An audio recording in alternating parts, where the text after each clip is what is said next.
It was the dawn of the third age of podcasting, 30 years after the series had launched. The Babylon Podcast was a dream given form.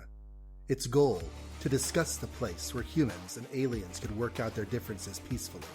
It's a port of call, home away from home for established fans, newbies, John, Blaine, and guests. Humans and aliens wrapped in 2,500,000 tons of spinning metal, all alone in the night.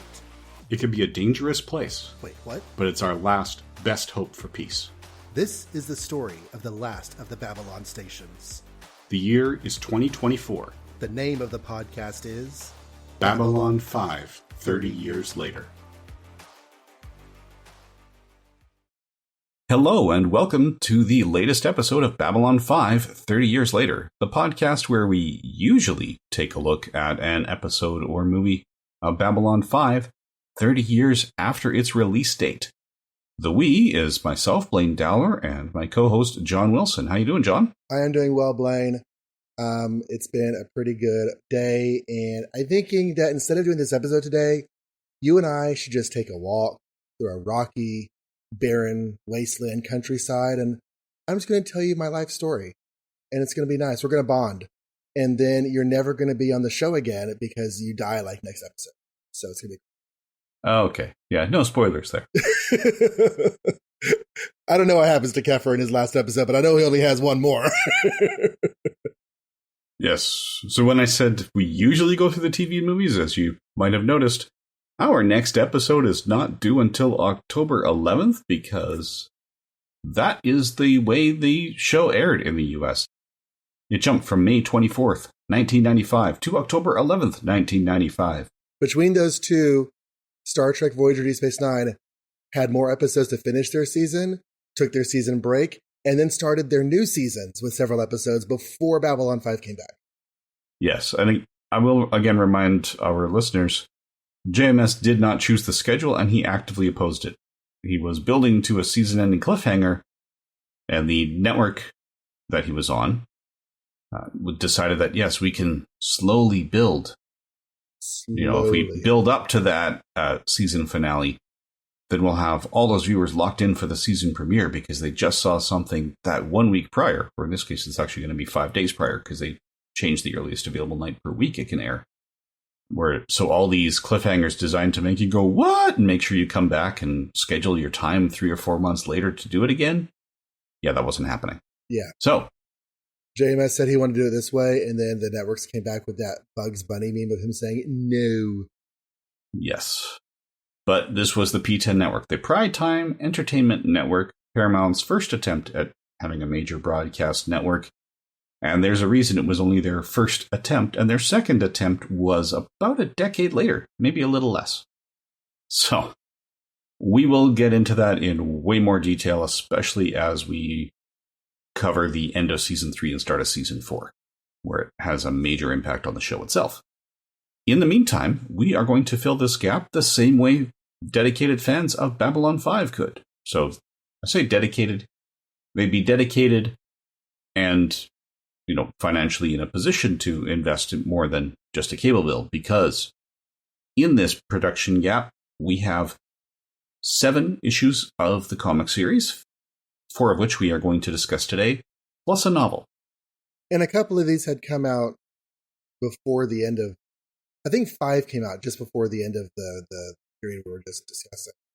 But most of them did come out break. And you say invest. I mean, this was back when comics, I mean, these were a whopping $2.50. And I don't think comics were usually that high in 19. Maybe they were. No.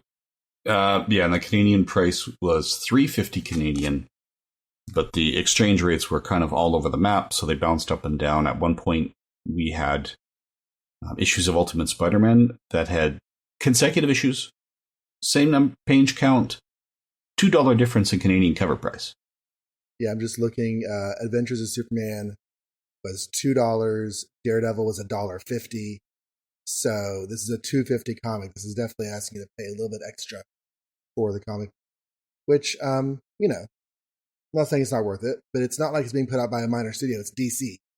So they have, they necessarily have to charge that. But in any case, Yeah, I'm sure some of it might be because they were, they had to send a cut back to Warner Brothers. So there's just one more person who wants a piece of the pie. So that's easier to budget if you have a bigger pie. I like pies that are about, 31.4 centimeters diameter. Not 3.14 centimeters in diameter. No, those are a little small. Too small. Yeah. Well, just switch to the ridiculous measuring and do 3.14 inches in diameter. You get a bigger pie. Well, if you do 31.4 centimeters, that's a little over a foot if you are saddled with imperial. Yeah, but you're moving your decimal. That's not just a pie. That's like 10 pies. Yes.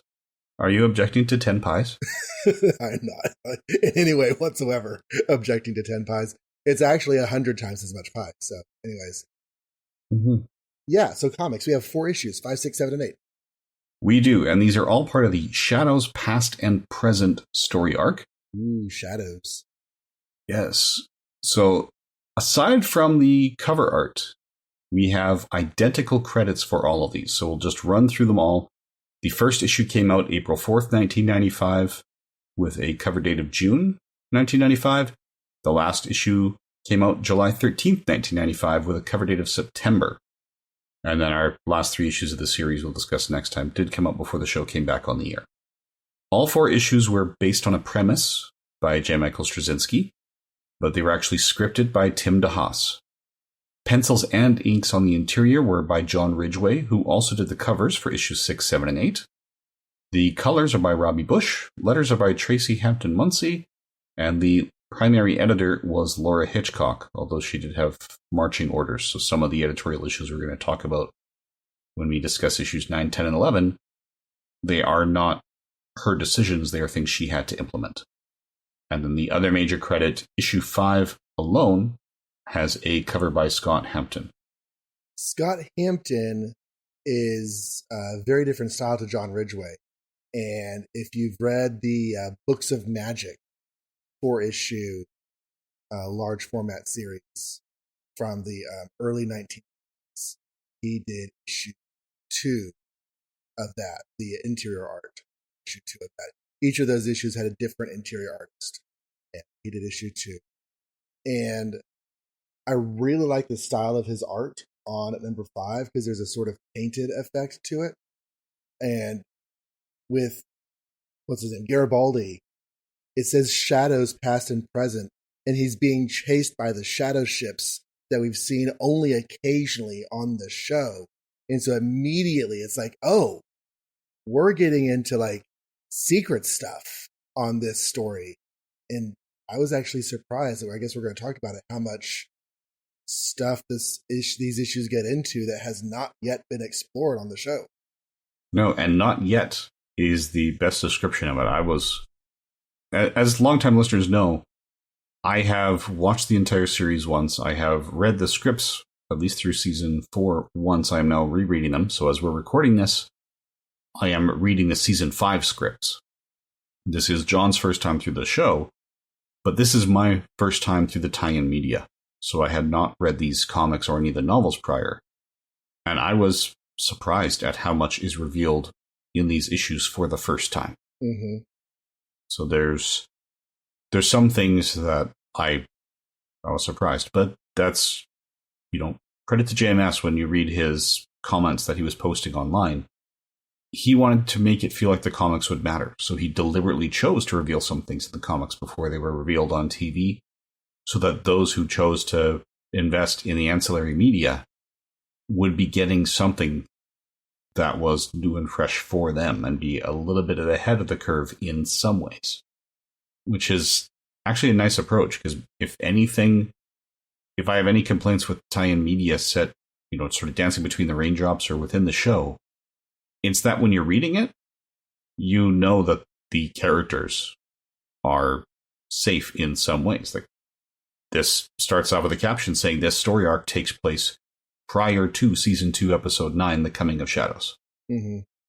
So we know any character we see on screen after that is going to survive the series. Right. Which doesn't always cut out all the tension. It's still, we know they're going to live, but how do they get there? It's essentially a prequel problem.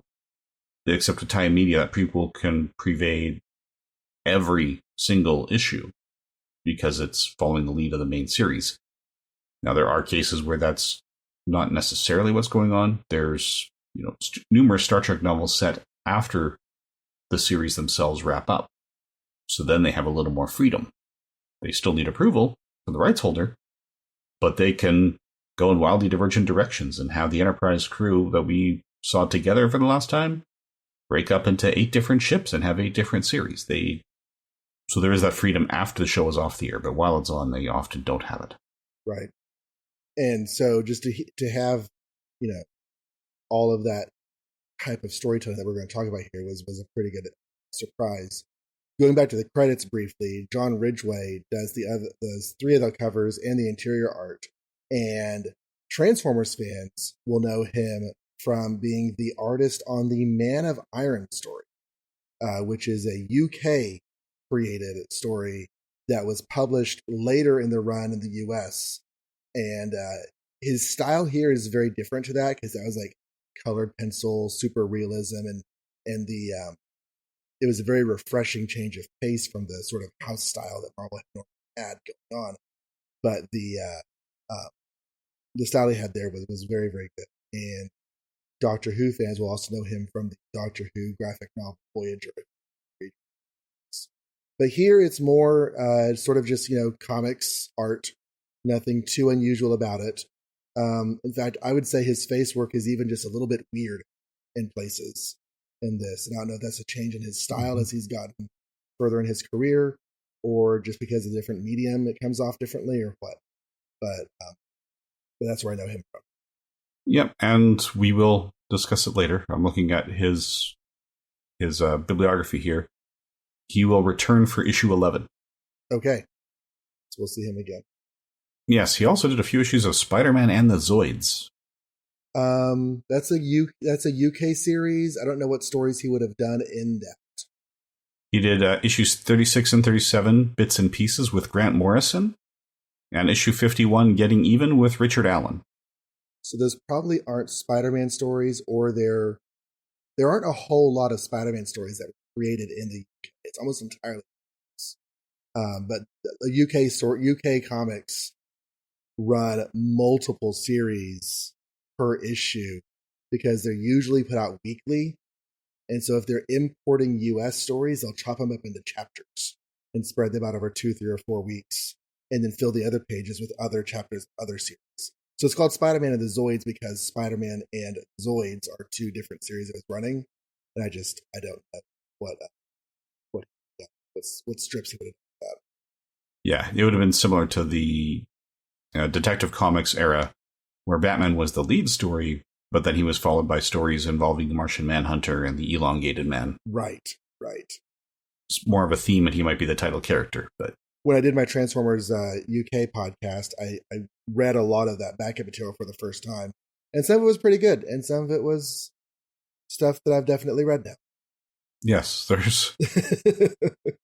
As I say with Star Trek, I have seen every episode and every movie that's ever been released. Some of it I have seen more than once. Some of it I have seen exactly once. Mm-hmm. But yes, he's got a lot of Doctor Who credits. And yeah, so he does seem to be much more active in Britain than in North America. But I see what you're saying with his faces, especially, we'll start getting into the plot summary shortly.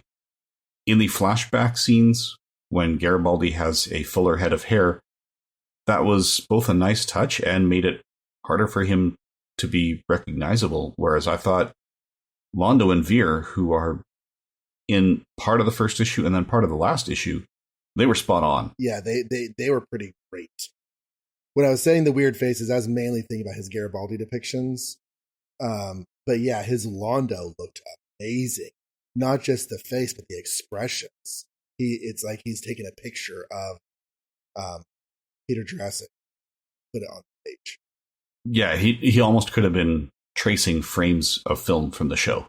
Right. Like, I'm not that I'm accusing him of tracing in that way. No, and that's a lot more of the style I was used to him from the Transformers story. Because the Transformers story has a super realistic feel to it. It feels like you're walking through the UK countryside with an actual, boy and such from that area, you know? Mm-hmm. Yeah, similar for his G'Kar, who's got maybe 4 panels tops. Mm-hmm. But they're pretty good looking. So, yeah. Even his Kefir was good. I think it was just Garibaldi with Jerry Doyle. But he could have just drawn Bruce Willis. Jerry Doyle calls himself the if you can't afford Bruce Willis, you could cast him. That was how he billed himself on his resume. He's a low-rent Bruce Willis. All right, Wish.com version of Bruce Willis. Yeah.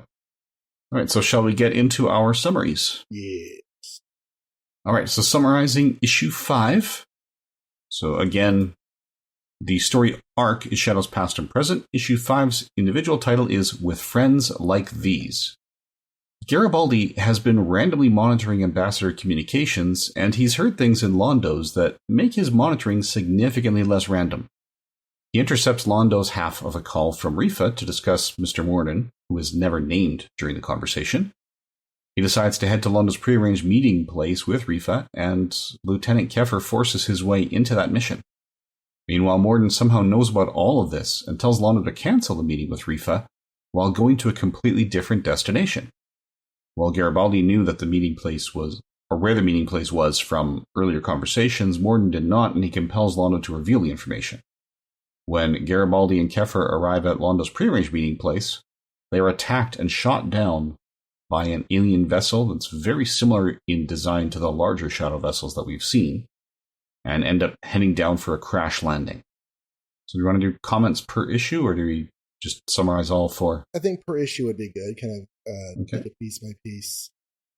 Just paging through this, the stuff you were saying about Veer and Londo, their faces, they just look so amazing. He really has Londo's, his bar aesthetic where he's trying to look dignified but also debauched at the same time. It's kind of... Mm-hmm. Yeah, and again, we've criticized his Garibaldi a little bit, but Kefir was Kefir before he was named. Like, you could see that face, and that was the face of Warren Kefir. He did fairly well with that one, too. Now, Garibaldi asks Londo about Quadrant 37.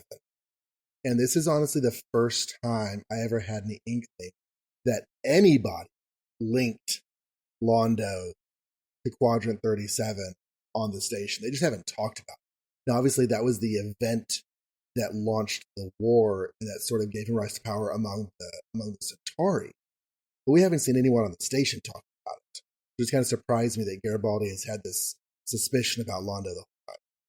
Yeah, and I don't know if he had it the whole time. Right, when that event happened in Chrysalis, end of season 1, you get kind of a side glance from G'Kar when he realizes that they had to have had help and there's someone else there. So G'Kar kind of looks at Londo suspiciously, but we don't know if that's because he's got any tangible evidence or any compulsion apart from the fact that he just never trusts Londo because he's Centauri and he's the one that's close. Garibaldi, I think the way it's set up here, Garibaldi didn't think Londo had anything to do with it until his random monitoring of communications heard Londo mention Quadrant 37 multiple times. So he was wondering, it just seemed disproportionate. I think that felt like the piece that sort of clued Garibaldi in to say there might be something there. No, just earlier when I said the whole time, it's just because this story takes place before the coming of Shadows. It's been a while since we've had that episode. So the idea that, ever since that point in the season, earlier than that point in the season, there's been this link in Garibaldi's mind, or in anyone's mind on the station, between Londo and Outpost 37, or Quadrant 37. I just hadn't really thought about that. But we do get some nice jabs between Londo and G'Kar that feel very in keeping. And they're just in passing. They just don't like each other. They run into each other in the room. They hate each other, and they keep on going with their lives. Yeah. This does feel like they've got a good grasp of what's going on. Now, I do know the history of the comic is that, the writers that JMS worked with would do a good job. They would tell a mature story. They were aiming it for adult audiences. DC would say it's a media tie-in comic, therefore we have to aim it at 10-year-olds and strip it down and dumb down the language even after JMS had approved it. But JMS had final editorial approval. So when it came back to him after DC stripped it down, he put all the original script back and restored it. That's I don't know if he was rewriting and tweaking it at the time. Yeah. But DC editorial would make changes, and JMS said, no, my contract says I have final say as editor, which is going to be a key phrase, that as editor bit coming down the road. So Morden pretends to be Delenn to get a meeting with Londo. And on the way to the meeting, I really liked Londo's line because he's kind of complaining about his new lifestyle. Because the fact that he can't do wine, women, and song, they've slipped to number 2 on his list of priorities, is a tragedy of galactic proportions. And Vera says, well, what's your number 1 priority? Satisfying everyone else's silly little whims. It's just like, I would much rather just be living my life and sitting in my bar and doing whatever. And now I've got to be this like person. And yeah, that was a fun change. I think this is a good earlier version of that transition, as opposed to like the episode we saw where he was completely the politician and covering up all the atrocious things that the Centauri were doing. When he forget the name of the episode, but it's the one where they had the standoff between the Centauri and the station outside. Yes, I believe that was "And Now for a Word." Right, that's when right. They had the ISN reporter. Yeah, and Morden shows up, and again, Morden is recognizable. So you don't want to be too critical of John Ridgway because there's some good stuff. It could just be that either Jerry Doyle's face was tough to get, or maybe Jerry Doyle didn't sign off on likeness rights, so they had to do like a Garibaldi style, because that seems to be the only face that he struggles with. But unfortunately, he's the main character. Yeah, we don't need to keep harping on it at all. But we're going to go through 3 issues where we have 2 long, narrow faces. And they're either Garibaldi's and Keffer's long, narrow faces, or they're Garibaldi's and Sinclair's long, narrow faces. And it's not always easy to figure out just visually where you are. Yeah. Morden is a little bit sinister here. And is it this scene or is it the later scene? I guess it's the later scene where he's asking something from Londo and his face gets overcast in shadow as he's asking. It's like, oh, he's shadow. Yes, they were definitely casting Morden in shadows on the show at different moments, and this is one of them. Yeah. They evoked that in the art as well, which was a nice touch. Garibaldi is talking to, what's his name, Rifa? Yes. And, I'm sorry, not Garibaldi. Londo is talking to Rifa, and Garibaldi's monitoring.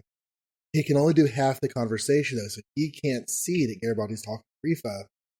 My words, he can't see that Londo is talking to her. But he does hear Londo mention a source.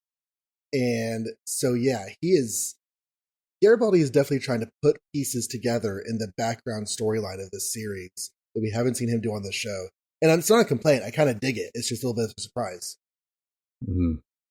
If viewers haven't been putting stuff together yet, he is putting stuff together for the reader. Yes. I would hope that the viewers... It wasn't really hidden from the viewers, so I'm hoping that they're putting the pieces together. All right. So that's all the specific thoughts I had about 5, aside from the fact that, as we'll get into it through the series, I actually would have liked it if this type of story was our first introduction to Keffer. This is a much better story than anything he does so far in the show.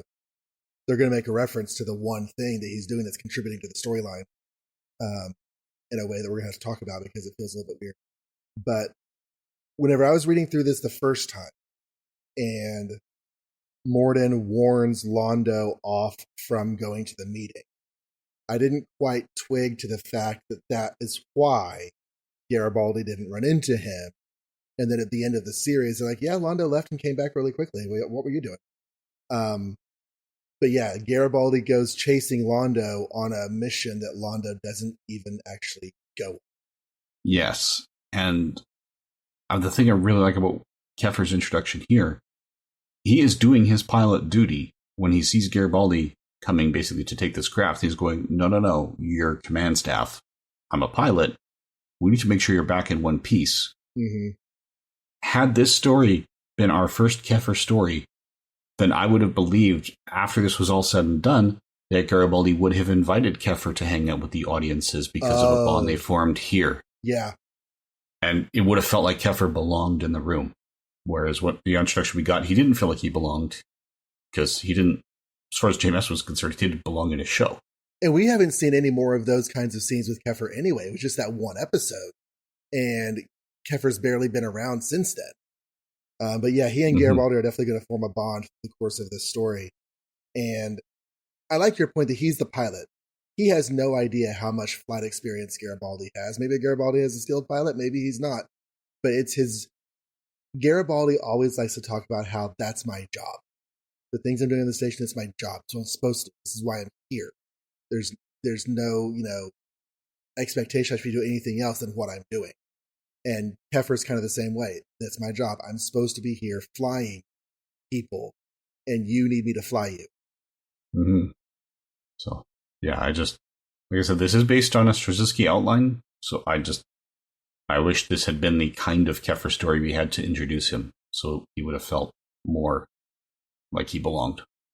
And it also says a lot about his character, where he's like, yeah, we're going. And you get the distinct impression in that conversation that, yeah, this Garibaldi even asked him, so has Sheridan approved the mission?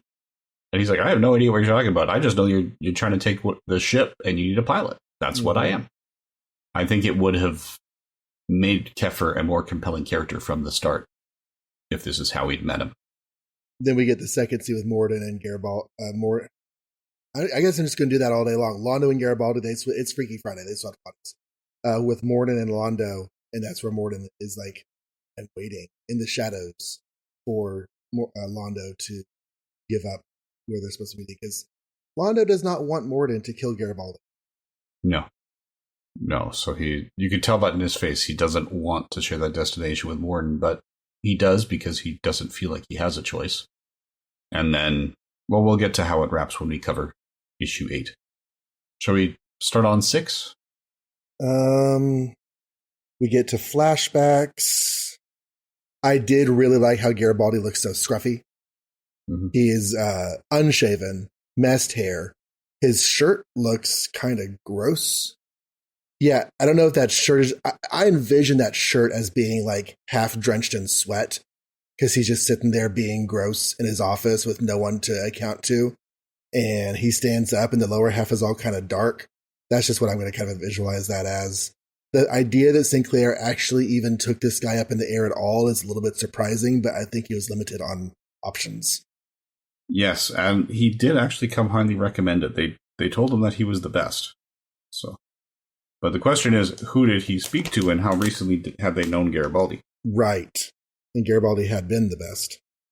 But I smiled and squeed when I saw that shadow ship attack Garibaldi's and Kefir's shuttle and knock it down to the planet. I was not expecting the story to go there. And that was pretty great. Yeah. Like I honestly, when I pick up tie-in media, I hope for a good story that's a fun ride, but I don't expect anything major because they are in some ways shackled by the fact that they're trying to dance between the raindrops. Well, even if you get a cool lore building story like Metamorphosis or Vendetta or something from Next Generation, you're going into that with the knowledge that every single thing that's established and revealed here can be contradicted by the next scriptwriter, because the next scriptwriter is who's making the official show. The books and the comics, to one extent, don't matter. And here, since JMS is giving us the premise and he's signing off on the comics, it's a very different ballgame. Very much, yeah. And it's also different. So if you look at the other, we keep talking about the Star Trek franchise. One of the things that Star Trek did with their ancillary media is say, from the start, none of this is canon. This is just people playing in the sandbox. There was no pretense that the show might be, beholden. Yeah, beholden to the tie-in media. Whereas when a lot of the Star Wars media started coming out after Return of the Jedi, there Lucas did promise, it's going to be all canon, it's going to be all approved, it all counts, it all matters. Which is part of the reason that the fans who had devoted years and in some cases thousands of dollars for all of those tie-in novels and tie-in comics were so upset when Disney bought Lucasfilm and said, we're throwing it all out. So, that's always a risk, because that's the problem with things that are corporate owned instead of artist owned. If it's corporate owned, then all it takes is a new CEO and all of the previous promises can be broken and thrown out the window. I do have to quibble a little bit with the whole Star Wars situation because that's not nearly as black and white as a lot of people wanted it to make it out to be. Because the Star Wars books and comics and expanded universe and everything were constantly getting contradicted by the next movie or the next whatever. I guess back then it was just movies. Every time George Lucas made another Star Wars movie, a whole bunch of established lore got kicked in the shins. It's just that was the one time where the production people made it a point of saying, by the way, we're going in an entirely different direction, so everything else, doesn't count anymore. There was so much Clone Wars lore before we ever got Mandalorian, Boba Fett clones.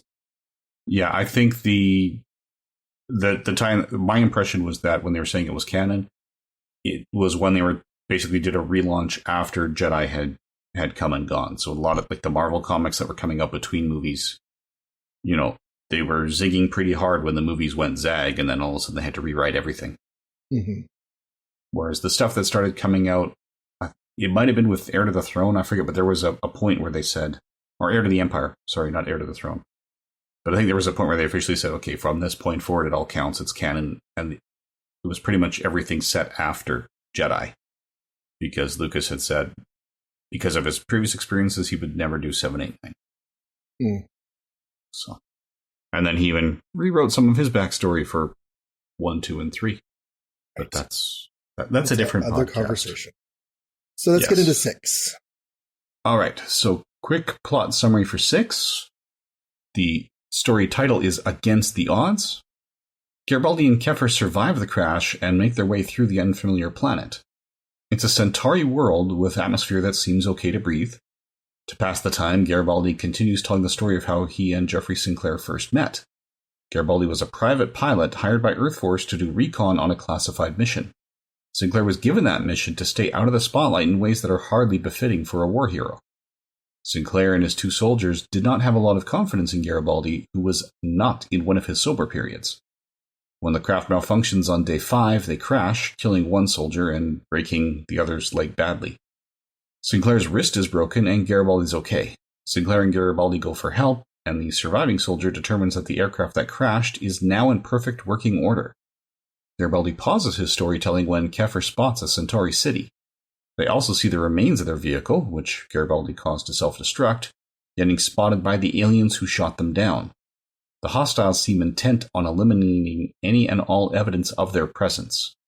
Garibaldi and Keffer aren't thrilled with that idea since they count themselves as part of that evidence too. Now, I do want to stress that, yes, the ship that shot them down is of Shadow design. It's smaller than the ones we've seen on TV. But the aliens that we see coming out of it are not shadows. They are much more humanoid, although not completely humanoid, just more humanoid than the insect-like shadows. Because at this point, we have seen the brief glimpses of those on the show.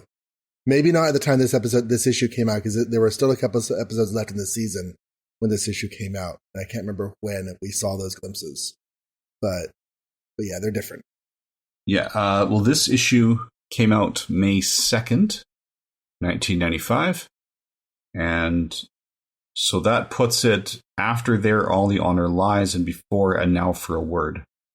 So that I know we get a fairly clear idea of the shadow silhouette in the Shadow of Zahadum, which came out May 10th. So we're about a week away. I don't remember if we got a glimpse of them from the Coming of Shadows, but we've seen them silhouetted around more than once now. But yes, I know we saw it in the Shadows of Zahadum, which came out 8 days after this comic. Right. But certainly more than 8 days after this comic had been penciled, because comics take time. So there is the implication that the aliens here are the shadow aliens, but we have been learning on the show that no, not exactly. So that raises the question, who are they and how is their connection? But we don't get any answers to that here. No, not here, although the shadows, as we will eventually learn, they do recruit some species to their cause. So they have agents out there. They have Morden. Yep. Yes, we have seen Morden. We've seen others. So these, this is a different alien species that have been entrusted with a shadow vessel to complete this mission. All right. So, just looking through the issue, I really liked the idea of the foam as a crash safety measure, because if you're being surrounded by very, very thick foam, then you're cushioned in all directions, not just against a harness, not just against air cushion from your driver's wheel. There's no telling what direction the ship is going to land or go down or anything like that. So filling the cavity with a very thick cushioning foam is a pretty cool idea. Of course, it's not pleasant, and they want to get it off of them as soon as they get out, but they're alive. Mm-hmm. Yes. Yeah, they make it, and well, at least most of them are alive. Foster, I left the names out of the synopsis. Should have pointed out, because yes, Foster was the male soldier who did not survive the crash. Sanchez is the female soldier who did. I was talking about the crash with Garibaldi and Keffer. Yeah, sorry. Yes, you're right. The film. There's two different crashes here. Right. But it's just been nagging on me because I should have pointed out that yes, they were doing decent representation, because Sanchez implies we've got a Latino female in this crew. So, yeah, her features are non-Caucasian too. Yeah. So again, just a nice little touch. It's, it was still in the era where, yes, things are almost white male by default. Yeah. But yeah, so they were making conscious choices not to be white male all the time.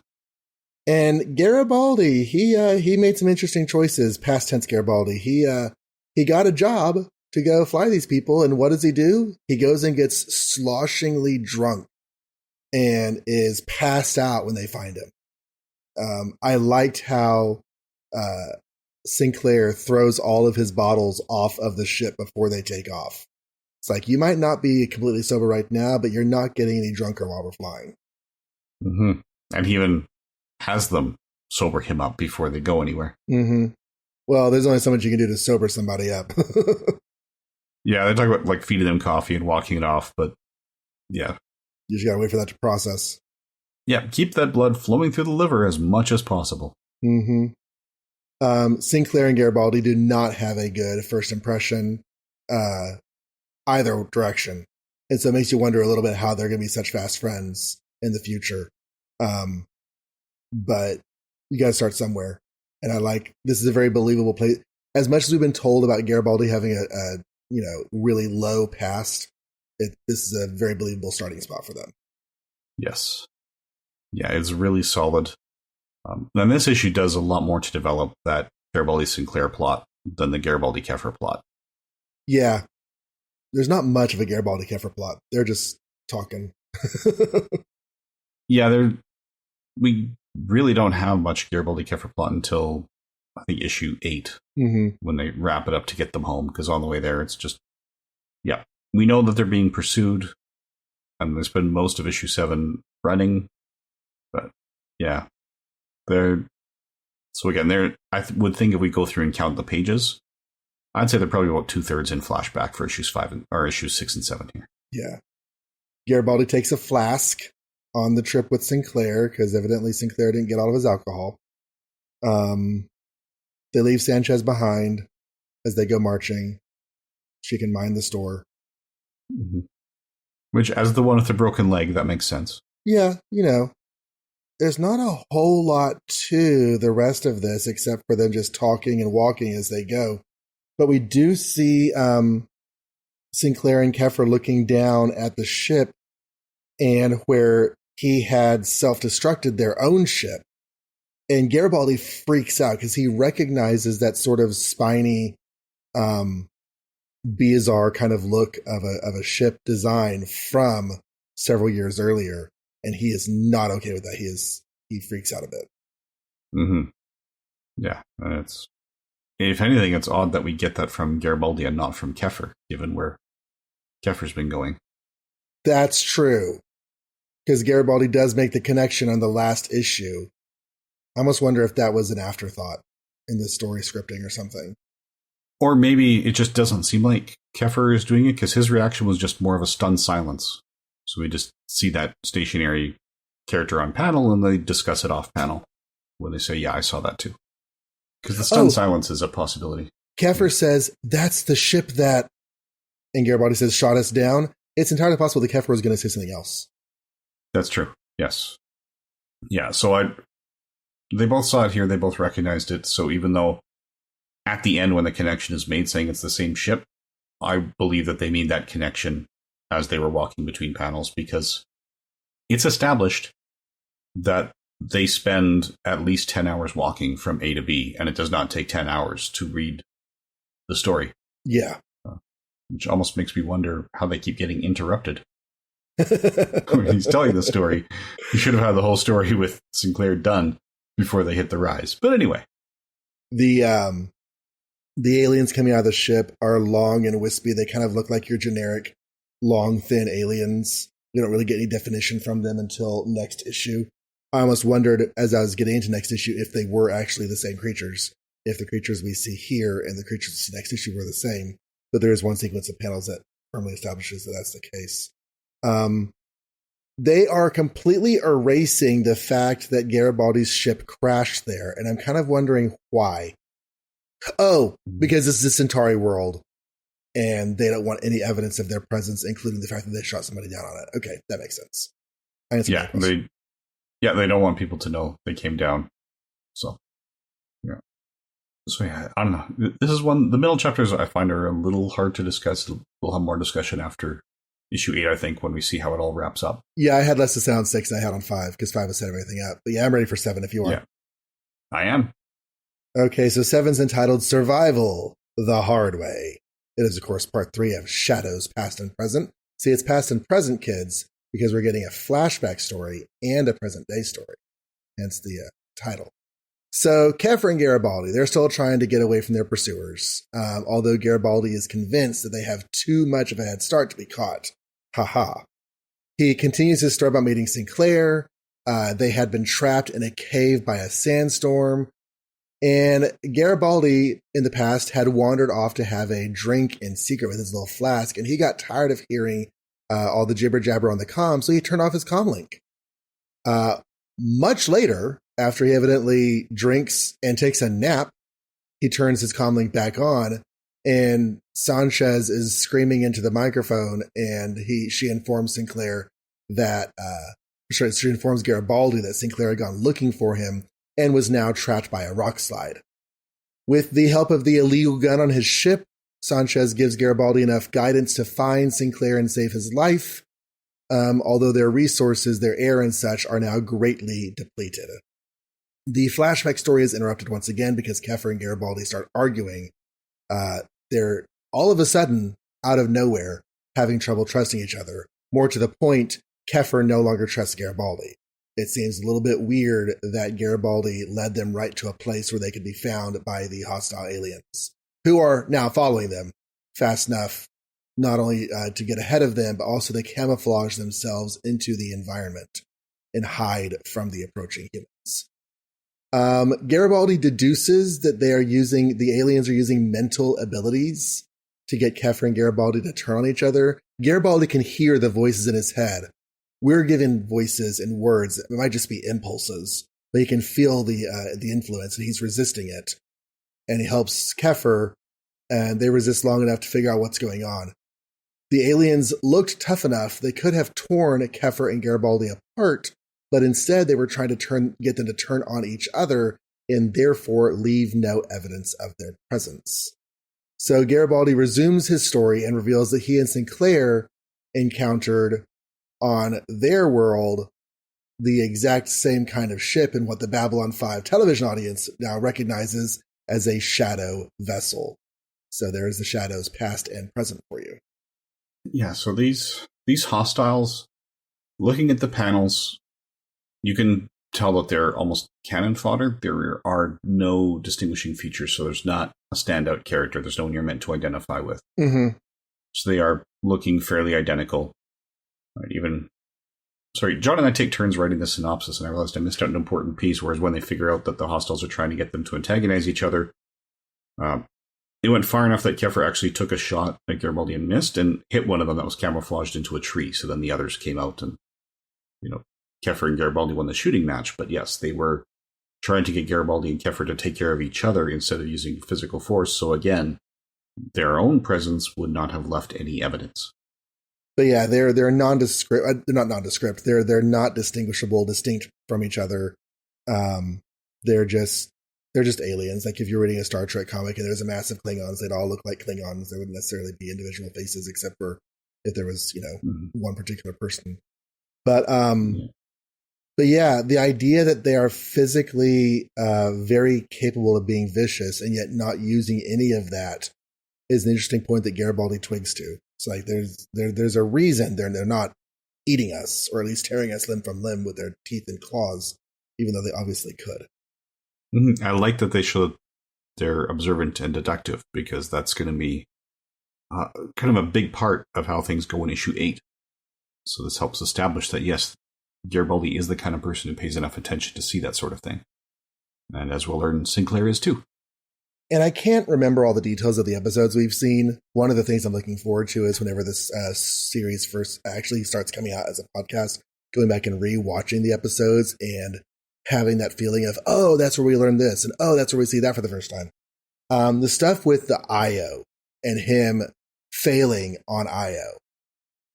I'm sure we've probably gotten that in some sort of story description from Garibaldi, but they do re-illustrate it here with a series of flashback sequences where he, establishes this relationship with his family, and they trust him because he becomes basically part of their family, and then shenanigans lead to them getting the dad getting killed, and it's because of him.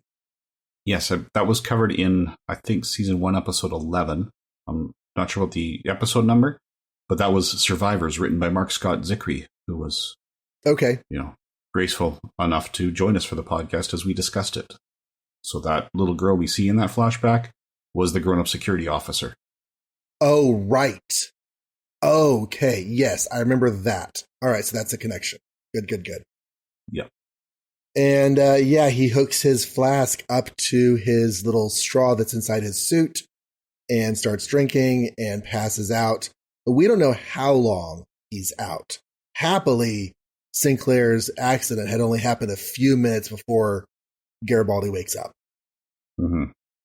Yeah, so it was kind of good timing on that end, but yes, he'd been gone long enough that Sinclair decided to go looking for him. So, and we have a very good, well done, I think, moment where Garibaldi makes a conscious choice to go from being a useless nebbish to not letting another person die because of him. He first despairs and looks like he's tempted to just let things happen because he's useless, it can't help it anyway, and goes from that mindset to, no, I should have saved the other guy, I'm going to save Sinclair. Mm-hmm. It's a neat page. It is, yeah, and it does help us understand how Garibaldi turned things around, and we're starting to see why Garibaldi and Sinclair end up bonded, because Garibaldi came through when the chips were down. And, if he maintains this through issue 8, that would be, something that could definitely hold these two together. Sinclair's kind of pissed him at first for doing all this in the first place. And that's the cover images of Sinclair and Garibaldi fighting, because whenever Sinclair wakes up, he is not happy with Garibaldi. But then he sees that Garibaldi is finally starting to grow a spine and grow some constitution again. And he's, all right, I can feel my chances for surviving and improving already.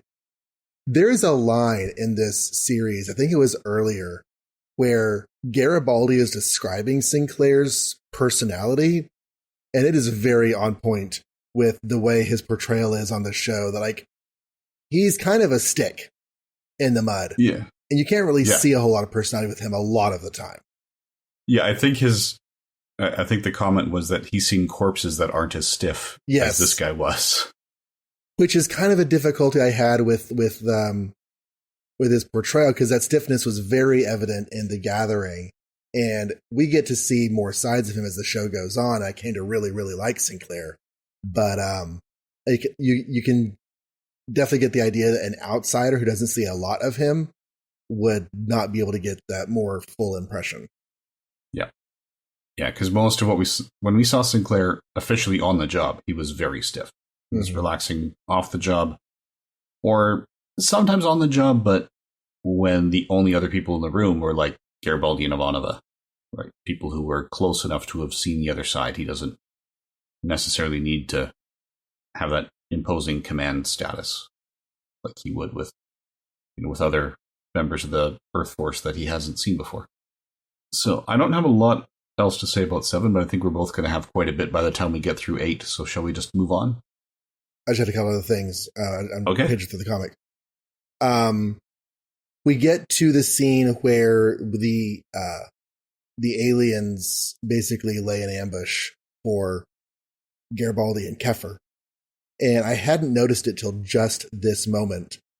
But on the page where Keffer starts to get suspicious, there's a 2-panel sequence. One of the aliens who is blended in and hugging and sort of chameleoning himself against a tree opens his eyes and stares at Keffer. There's a shadow over Keffer's face. Yeah. And then the next sequence is like, but what if that ship comes looking for us? You've been keeping us out in the open a lot, Garibaldi.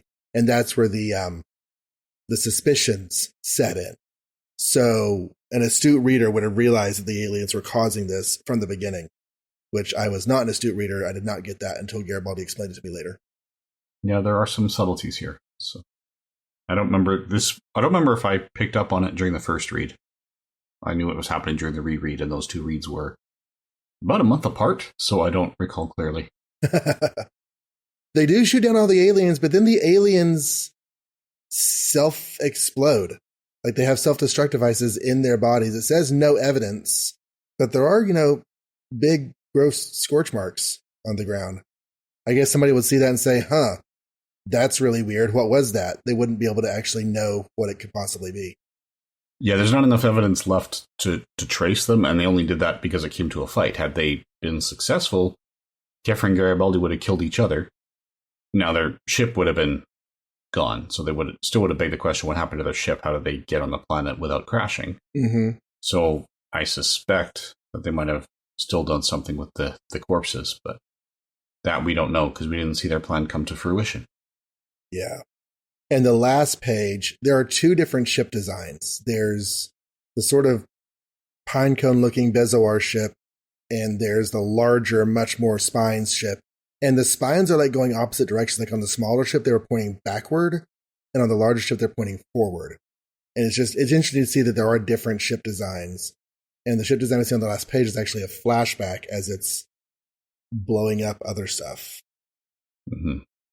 So there's a large ship destroying the smaller ship on the last page, which we will get into more in issue 8.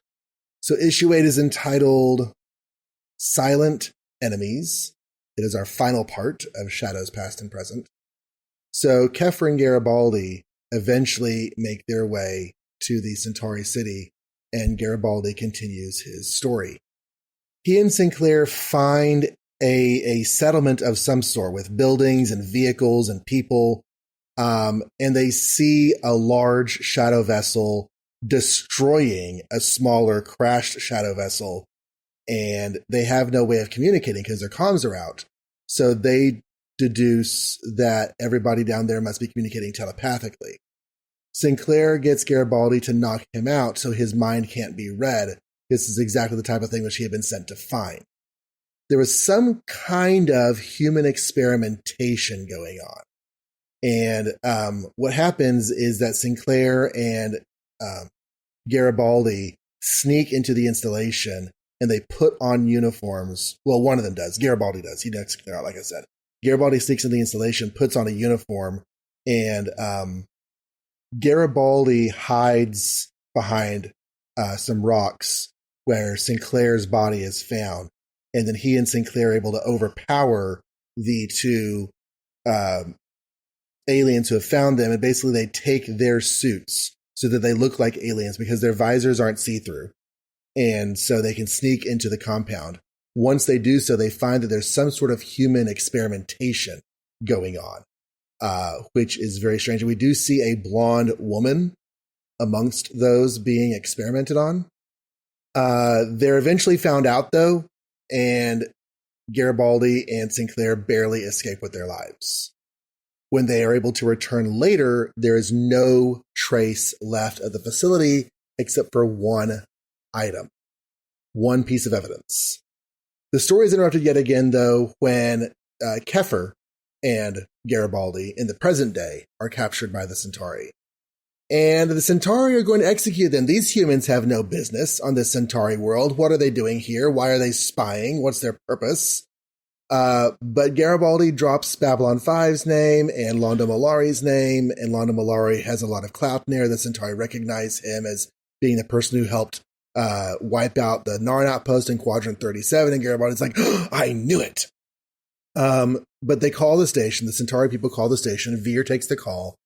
He does everything he can to vouch for them and save them, but the mayor wants to hear words from Londo himself. Londo comes in acting all, put upon and interrupted and how dare you. But he does provide the confirmation that saves the lives of Sinclair of Keffer and Garibaldi. And then he goes back to his meeting with Mr. Morden. We get back to the station, and Sheridan debriefs Garibaldi. We learn that Garibaldi had kept a Psi-Corps badge from the experimentation facility as proof of what happened on Mars when he met Sinclair, because there's no other evidence of anything in his story having existed. Garibaldi does not believe anyone could have survived that explosion that destroyed the facility, cover up the evidence of his existence. But we do see the readers do see a quick glimpse of one of those experimented on humans. She's wearing a gown, and they've written a name tag on the gown, very helpfully in English. And it says T. Winters. So maybe it's just her, her official clothing and she's still wearing it. But evidently Talia Winters had been one of the victims of some sort of alien experimentation on this planet. I guess this is Mars, back in the day. So we're going to have to talk about that. Yes. Yeah. A couple of times, actually. Once with the comics, and then again later on the TV series. Okay, let's go ahead and just go there now, because we've seen Talia a few times, and like we've talked about early in the story, unfortunately, Talia Winters almost never comes into the story unless there's something telepath related. And so we don't really get to see her as a person apart from her being a plot device. But they do explore her role. And we've seen that she does have some special abilities in some ways. And part of that's explained by that one guy, like when he becomes a god, he gives her some extra something. But other than that, I don't know what else. But we do see here that there's something else going on with her. And that's new. That is new. And it will be explored further in the series. So yeah, that and the revelation that Garibaldi had seen a shadow vessel on Mars before the series had began. Those two pieces, I was very surprised to find that they came out in the comics first. And also the fact that these vessels are the same kind of vessel that Keffer had seen in hyperspace. That gets mentioned to Sinclair right here at the end of this story. And that's to Sheridan. I'm sorry, to Sheridan. And that's the one part of the scripting that seems to not quite jive with the scripting on the show, because it was one of the very last episodes before we went to the break where they bring up the fact that, I think it was the last episode, they bring up the fact that Keffer is trying to find stuff in hyperspace, and Sheridan acts like he doesn't know what they're talking about. Yeah, so that one doesn't quite line up. I'd have to go back and rewatch the scene, but it is possible to read it that Sheridan did know Keffer had seen the vessel, but didn't know he was going out to look for it on his own time. Okay. That might be the interpretation, or, if he had heard that he'd seen something, because it was prior to his conversation with Delenn and Kosh and didn't know the importance of it, it had slipped his mind until he was reminded. There's a few different ways to read it, but yeah, it does feel like there's something that needs to be reconciled. I think the idea that he just didn't have context for it at this point in the storyline and then later on, whenever he gains context, he didn't put the two and two together, is a pretty believable series of events, because that's just how human brains work. Yeah. If you're given a 2 and 2 and you don't know that they're supposed to go together, and then later on you're taught how to put things together and you forgot that you had the 2 and 2 months ago, you don't necessarily automatically get 4. Yeah. Like when my group theory prof asked us about 2.5 months in if anyone had seen a proof similar to the one he had just on the board. And the whole room said no. And he said, but you all have. That was lecture 1 in this context. Yeah. So there's a UK magazine, comic magazine called 2000 AD that I've read a lot of the early issues of. And there's a sci-fi alien space adventures strip in the middle of each issue called Dan Dare. And the aliens and the alien technology and the techno-organic aspect of it all is kind of visually stunning. And when we get to the big dome of human experimentation, there's just all that really gross organic technology inside. It reminded me of that. Like there's a lot of gross organic detail here. Yeah. My old astrophysics prof was a huge fan of Dan Dare. I found out later that Dan Dare goes all the way back to like army comics in World War II. But it eventually got relaunched as a space adventure comic. I don't know if it was turned into Space Adventures before 2000 AD, but definitely in 2000 AD. I suspect it was because the prof in question was a fan of Dan Dare as a space adventurer, and it was something that he was reading when he was growing up in Ireland in the 50s and 60s. Okay. So that, I believe, predates 2000 AD. Well, 2000 AD came out in the 70s. So, yes, okay. So, yeah, he was reading Dan Dare as a space adventurer before the premiere of 2000 AD. Yeah. So, when we see the humans getting experimented on, and we get the close-up of the blonde, it doesn't mean anything at first. And I like the storytelling choice. All we know is that he sees a person, we notice a human, and it's just like a close-up of what's going on here. It's not until later that we put that human together with it being Talia. And it makes no sense that Garibaldi would think it was Talia, because Garibaldi doesn't know what a Talia is here. And maybe part of his attraction to Talia is because she subconsciously reminds him of that woman he saw being hurt on a table years earlier, and he doesn't realize it's the same woman. that is possible. So, Just drawing subtext connections there that aren't on the page. yep, and depending on how willing Talia was to undergo this procedure, which, maybe she volunteered, maybe she didn't. That's not a question that's answered in the comics, but it will be answered on the series. The idea that she might have volunteered is not a question that is asked on the comics. No. So if she may have volunteered, that is new information that you have just presented. Yeah, the entire... I mean, as far as Sinclair and Garibaldi are concerned, when they came out, their entire report is, we have no idea what was going on, and because it was destroyed, we have no way of finding out. Right. Okay. So all we have left is that one Psi Corps badge. So, yeah, depending on her level of participation, she may or may not have been telepathically calling for help, which could have also left an impression with him. Who knows? Yeah. So she volunteered for a process that went horribly wrong? I'm not saying whether she volunteered or not. I will often raise possibilities for things that haven't come up on the show just to avoid spoilers by saying it could be A, it could be B, even if it's wholly my own creation and not something that showed up on the show. You gotta be careful though, because if A hasn't even been suggested or hinted at, and you say it could be A, then that leads the person to believe that it probably definitely is A, because I hadn't even thought about that till you said something. But it's a fun game whenever you know what's happening ahead of time. Mm-hmm. Our Centauri that we interact with on a regular basis are Londo and Veer. And they're pretty friendly. They're good guys. And it's easy to forget that they're just two representatives of a culture that usually is a lot more regimented and structured and untrusting of outsiders and all these other things. So it is a little bit off-putting to see the Centauri not happy to see humans. It's very non-Star Trek, If humans showed up on Vulcan, they might wonder what they were doing there, but it wouldn't be hostile. Yeah. It feels a little different, but most of the time we've been meeting the Centauri on their terms, and most of our interactions have been with Londo, who is feeling lonely and looking for friends because he just wants to hang out and party, and he wants friends for that. These are Centauri who are, sort of on the job in their own category and in their own community. They don't necessarily want people there in the same way.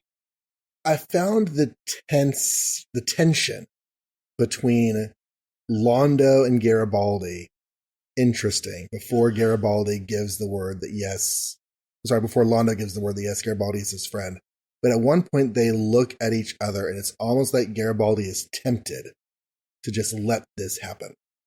And I keep saying the wrong name and I apologize, but hopefully not. Londo keeps acting like, or starts to act like he might just let Garibaldi die. Yeah, there is a little bit of that. Yeah. I would not want Londo to look at me like that.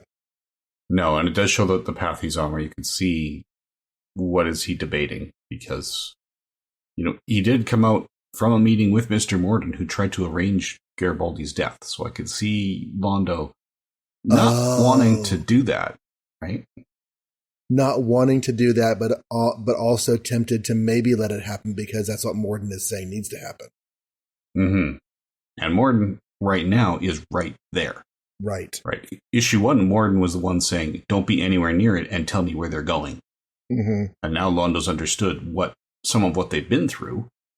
Right. And we don't know how much of a conversation Londo and Morden have had about the Garibaldi situation leading into this point. Mm-hmm. Yeah. So, yeah. Other than the major lore developments right at the end, I don't really have a whole lot else to say about issue 8. But as a story overall, I was really into this in ways very different to how I was into 1 through 4. 1 through 4 we said could have been an episode. This could have been an episode, but they're very different stories doing very different things. And I really dug it. Yeah, and this is a story that would have been hard to tell on their TV budget because you'd have to have 2 different planets. So they would have to look different enough that when you cut back and forth, you could do it. Plus, destroying this facility, destroying multiple ships. This would not have been a cheap episode to make. Not at all. So I do wish that we'd had this story set sooner, as I said when we discussed issue 5, because this would have been a nicer way, I think, to introduce Kefir, tell us about the kind of person he is, and see why he has contacts within the command staff. This could have brought him in a little more organically, I think, but some of that is because JMS had the season 2 premiere mapped out, and he was told, you have to include this guy very inorganically, and there's only so much of his actual story he'd want to sacrifice. Right. Yeah, and the only thing that Kefir seems to be contributing to the show overall is that he is the one who saw the shadow vessels in hyperspace. He's looking for them, but that seems like such a minor element of what's been going on that it almost seems like we don't need it. I don't know how that's going to resolve because we're going to watch the last leg of season 2 in a few months, but yeah, this to me seems like the biggest contribution to the storyline right here from Kefir. Yeah, that's a big piece so far. And as you said, if you pay attention to how many times he actually shows up on screen, there's not many left. Speaking of not many left, there are only 3 issues of this series left, but when this issue came out, they did not realize that it was going to be so short-lived. So I'm not entirely sure exactly what brought it to an end, if it was poor sales or whatever. I know you said you've read some stuff behind the scenes, and maybe we can talk more about that in the next comics episode. But there is discussion in the letters page about other writers who have story ideas for the Babylon 5 comic. He mentions Peter David, Bill Mumy himself, John Ostrander. They've all been scheming on various yet-to-be-scheduled comic book plots. So at the time of production of issue 8, there's no end in sight for the series. And it only ends up going 3 more issues. Yeah, the decision to pull the plug was made at some point during production of 9, 10, and 11. And I'll include that discussion when we talk about 9, 10, and 11. Because this has turned out so far to be one of our longer episodes, and we're still not quite done. So, Yeah, we will get to that. Before we get to that, of course, well, we'll talk about next time. But yes, there was other tie-in media. So we'll have a novel before we come back for issues 9, 10, and 11. Yes. Yeah. Do you have more general thoughts? Or do we want to move on to the last best hope for the standout character or character moment?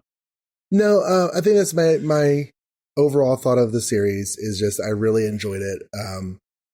I was surprised at how important it feels as tie-in media, and I'm very excited for, there are a couple of things that are set up here that, we're going to come back to in the show later. And I was wondering as we were finishing, is this something that just got thrown on the page and didn't get used later? But that's not the way things usually go with Babylon 5. So I was happy to hear you confirm that we are going to come back to these concepts later.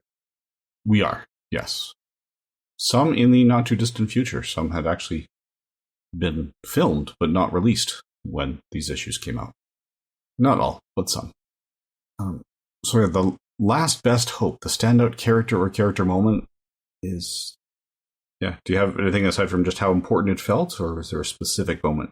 The moment with Garibaldi thinking about the family and how, his actions ended up, costing them the dad, and where he turns and decides he's going to save Sinclair.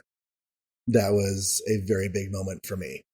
I just think that in order for us to go from the Garibaldi we see in the flashbacks of the first issue to the Garibaldi we see in the present day, there had to be some sort of turning point. And when we got to that turning point, I thought it was very well done. I can see that, and that's on the short list for me. But for me, this was, like I said, the introduction to Kefir, which I wish was our first introduction to Kefir. Mm-hmm. When he's just stepping up and saying, no, this is my job. You're not doing this alone, and he goes along, which is good, because if he hadn't done that, not only would we not have had a decent Kefir story, because we haven't had a lot of those, but then we wouldn't have found out about Sinclair, because Garibaldi wouldn't have had someone to tell the story to. Mm-hmm. It would have been a whole lot shorter. Because without that flashback, yeah, he gets shot down. Who knows what the aliens would have done? They probably would have just taken him out directly if they couldn't get him to turn on his buddy. Right, like Kefir was turning on him. It would have been very different without Kefir's involvement. So this is one of the cases where I can say that, yes, I'm glad that Kefir was forced on the series, because his character works really well in this particular story. How about giving form to the dream? So we have covered some of this already, but yes, Talia Winters was a subject of human experimentation in one way or another. We now know that Garibaldi had seen shadow ships on Mars when he and Sinclair met, so they both would recognize this vessel if they saw it again. We now know that Kefir has seen it. Which is interesting, because at this point in the story, Sheridan has seen shadow people. Garibaldi has not. At this point in the story, there's nothing that has given us any indication that Garibaldi might know anything about any of this, and even more so with Sinclair, because he's off the show now. So to find out that they both had connections to the shadows from previous events in their life is interesting. Mm-hmm. There's context going on that we don't know is there in the show. Yes, for sure. And now, at this point in broadcast, yes, not when the story is set, but at this point in the broadcast, Sheridan has now seen the shadow aliens. But you're right, it hadn't twigged to me until you just said it. Even if they both knew that, they had no reason to connect those aliens with these ships. Mm-hmm. Could have thought they were two different races. Yeah, so there's those pieces, and yeah, there was a Psi-Corps badge found there, which question, how is Psi-Corps involved? Was it just with Talia, or right? Is it just because there was experimental subjects, or were they involved in some other way? Yeah, the idea that Psi-Corps might have given people over to this situation voluntarily, and that the Psi-Corps have connections with the shadows, that's interesting. Okay, well, we'll see where that goes. Like I said, sometimes I just ask questions, even if the answer is a completely different direction. So, should we let people know how to get in touch with us, as hopefully they have done, because our schedule said the episode they just heard was a feedback episode. Yeah, hopefully, right? Mm-hmm. So one way to get in touch with us is by email. You can send an email to Babylon5 30 years later using whatever combination of numerals and letters you want. It will get to us. That's Babylon5 30 years later at gmail.com. The host is an important part of email addresses that I should not forget. You can also go and leave comments on our websites where the show is posted. One of those is my own website at johnreadscomics.com, which has a list of all of the podcasts I have done in the past, including Ninjas and Bots, which as we're recording is a relatively new show that is hopefully, should be, probably will be still going as this is coming out a couple years later. But, life happens, so maybe not. We'll see what happens. But there is no H in list. You can find all of my podcasts at bureau42.com and leave comments there. This is one of them. And by the time you hear this, the 99 Years, 100 Films will still be going on, as will the Old Time Radio Show, because the Old Time Radio Show is very easy to produce. On the flip side, Bedtime in the Public Domain requires a little more time than I have right now, so that has slowed up quite a bit. But I enjoy it too much to let it go away completely, especially when I've got half of H.G. Wells' War of the Worlds recorded. I want to do the other half. And also, we love to hear your reviews of the show, and we like to share them on the air here. So if you would leave a review for us somewhere, and we will acknowledge you and thank you with all of our hearts. Just do that at the Apple Podcasts, or if you like to leave a review at another podcatcher and you would like us to acknowledge it, drop us a line somehow to let us know. We'll go find it.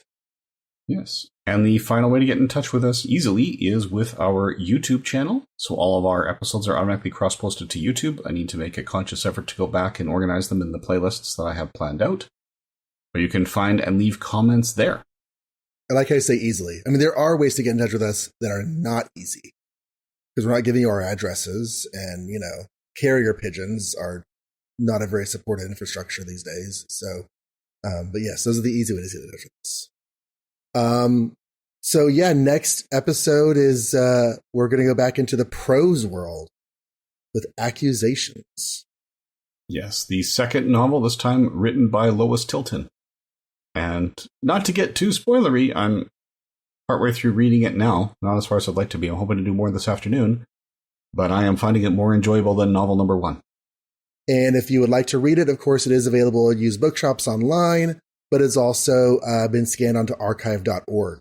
So sign up for a free account on archive.org, and you can check out the ebooks they have there like you would a library. You borrow a license for the digital copy for an hour at a time, and then turn it back in after the hour, or recheck it if it's available. Mm-hmm.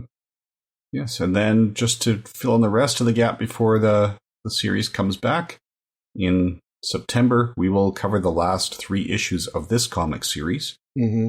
So that would be 11 of the 14 comics covered. There was a 3-issue minis that comes out later.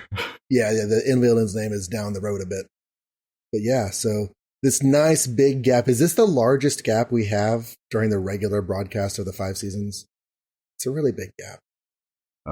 Yeah, if it's not the largest, it's pretty close. The gap at the end of season 3 only goes from May to September 30th, but still. May 20th to September 30th, which is a few weeks shorter than this gap, but not too many. And then the gap near the end of season 4 goes from June to October. Okay, so yeah, those are both smaller than this. Yeah, I think the biggest gap is likely going to be the gap between the end of this series and the start of Crusade. Right. I see that there. That's ends in November. There's a special in January, and then the Crusade doesn't start until June. Yep, so that'll be the biggest gap, but we'll also, thankfully, be using that to fill in some of our biggest supplemental content, because as you've heard when we discussed He-Man, we do like to go back and watch other shows that JMS was involved with.